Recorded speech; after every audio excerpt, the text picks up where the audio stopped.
continues, not just for days, but for weeks, months, years. You cannot get rid of it. And the other continual feeling is the constant cold. Terrible cold. Sometimes I felt as if my blood circulation was slowing down. I was personally amazed at the power of endurance, because by all accounts, I should have become seriously ill and died a long time ago.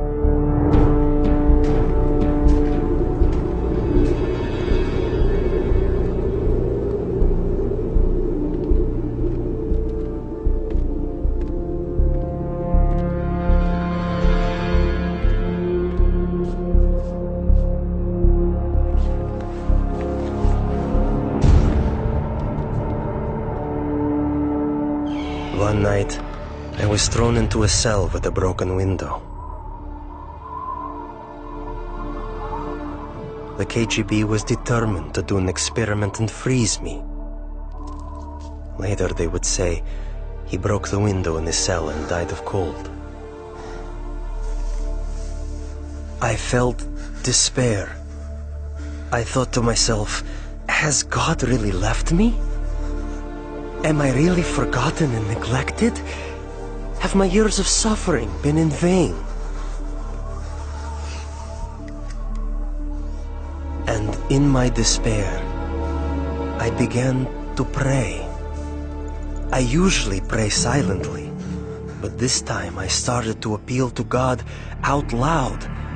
God, have you left me? My cries were bursting from my heart literally, in utter despair.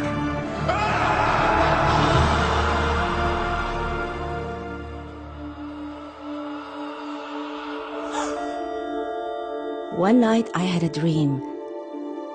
In my dream, I was told to pray for Alexander. I had no idea who Alexander was. But I told my church, and we began to pray for him.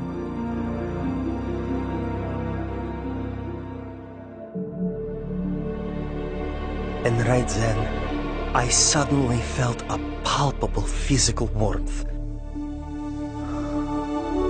Not the kind that comes from a heater, but like when a mother draws her freezing child to her breast and warms him with her tearful breath of compassion. It was a very living, human warmth. It penetrates you as if piercing you to the heart. And inside your heart, a spring opens up, out of which flows peace. A wonderful, magnificent, soothing peace.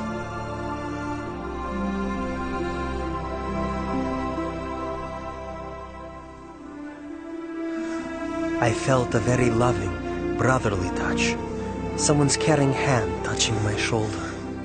I actually felt it. And this gesture represented the words, "You are not alone. You are not abandoned. We are with you. We are sharing your suffering." This warmth was the energy God gave me to feel physically the heat of prayer with my own skin, my own being.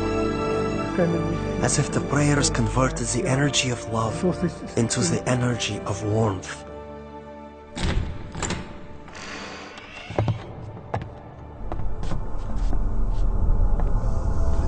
In the morning, it was a shock to my executioners.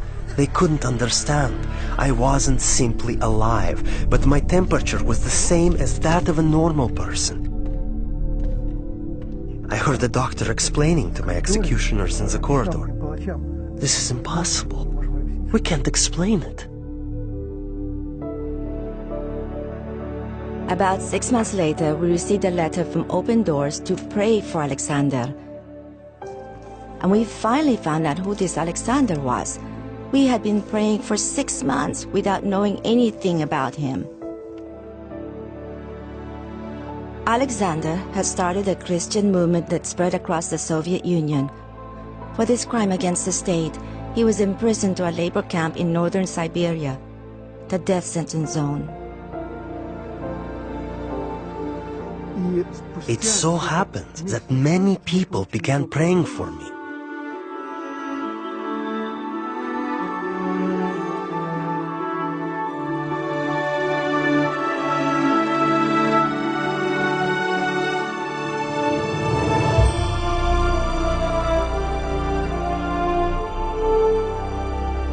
And that was exactly when they released me.